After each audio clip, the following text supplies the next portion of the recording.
بسم اللہ الرحمن الرحیم۔ السلام علیکم ورحمۃ اللہ وبرکاتہ۔ شروع اللہ کے نام سے جو بڑا مہربان نہایت رحم کرنے والا ہے، اور درود اور سلام اس کے آخری نبی حضرت محمد صلی اللہ علیہ وسلم پر، اور درود اور سلام ابراہیم علیہ السلام پر اور ان کے اہل و عیال پر۔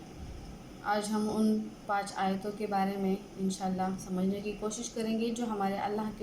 کے نبی کے اوپر سب سے پہلے نازل ہوئی تھی، اور یہ رمضان کے آخر میں یہ 5 آیتیں نازل ہوئی تھی، اور قرآن میں سے یہ پہلی 5 آیتیں ہیں جو غار حرا میں نازل ہوئی تھی، اور جبرائیل علیہ السلام یہ وحی کے تھرو ہمارے اللہ کے نبی کے پاس لے کے آئے تھے۔ تو صحیح بخاری کی یہ حدیث ہے،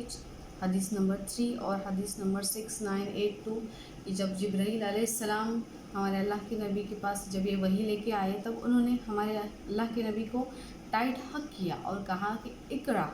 پڑھو۔ تو اس وقت تک ہمارے اللہ کے نبی کو پڑھنا لکھنا نہیں آتا تھا، تو ہمارے اللہ کے نبی یہ بات نہیں سمجھ پائے کہ یہ فرشتے مجھ سے کیا کہنا چاہ رہے ہیں، تو انہوں نے واپس ٹائٹ حق کیا اور کہا کہ اقرا، اللہ کے نبی پڑھو۔ تو اللہ کے نبی کہتے ہیں کہ جب فرشتے جبرائیل علیہ السلام جب اس طرح سے مجھے ٹائٹ حق کرتے تھے، انہوں نے جب فرسٹ ٹائم کیا، تب میری حالت اس طرح سے ہوئی تھی کہ مجھے لگ رہا تھا، اس قدر لگ رہا تھا کہ میری جان ابھی نکل جائے گی، اس طرح سے انہیں پسینے چھوٹ رہے تھے۔ اور واپس پھر تیسری بار جب جبرائیل علیہ السلام نے ان کو ٹائٹ حق کیا اور پکڑا اور کہا اقرا، تب ہمارے اللہ کے نبی کو یہ بات سمجھ میں آئی کہ وہ کہہ رہے کہ جو میں کہہ رہا ہوں اسے دہراؤ، اقرا، پڑھو۔ تو آگے انہوں نے یہ آیتیں بیان کی ہمارے اللہ کے نبی کو، یہ آیتیں بیان کہ اقرا بسم ربک الخلق، پڑھو اس رب کے نام سے جس نے اس خلق کو، اس کائنات کو، اس خلق آدم کو جس نے پیدا کیا ہے، جس نے اس کریشن کو بنایا ہے۔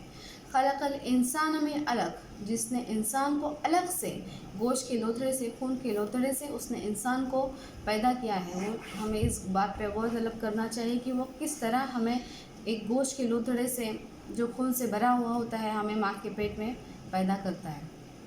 اور یہ جب آیتیں کچھ سائنٹسٹ کے سامنے جب یہ آیتیں بیان کی گئی، سورہ علق کی دوسری جو آیت ہے، خلق الانسان من علق، یہ انسان کو علق سے، گوشت کے لوتھڑے سے بنایا گیا ہے، تو بہت سارے سائنٹسٹ اس بات سے، اس ورڈ سے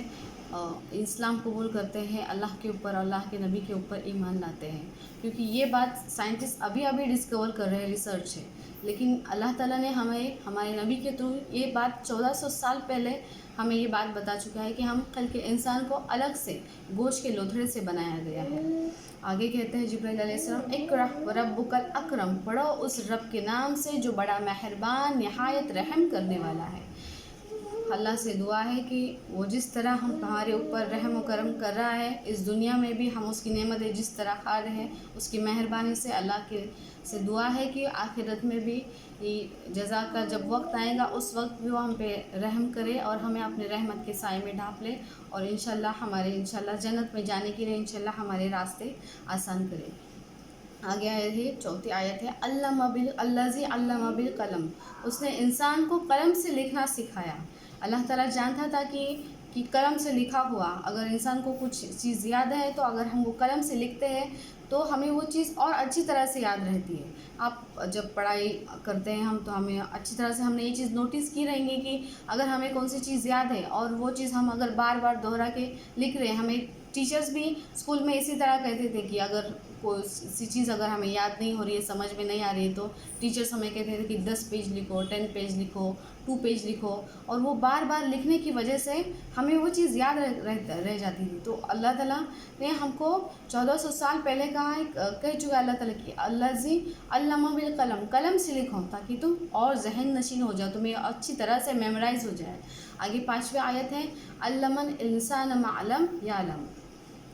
اس نے انسان کو وہ جو چاہتا ہے وہ علم اس نے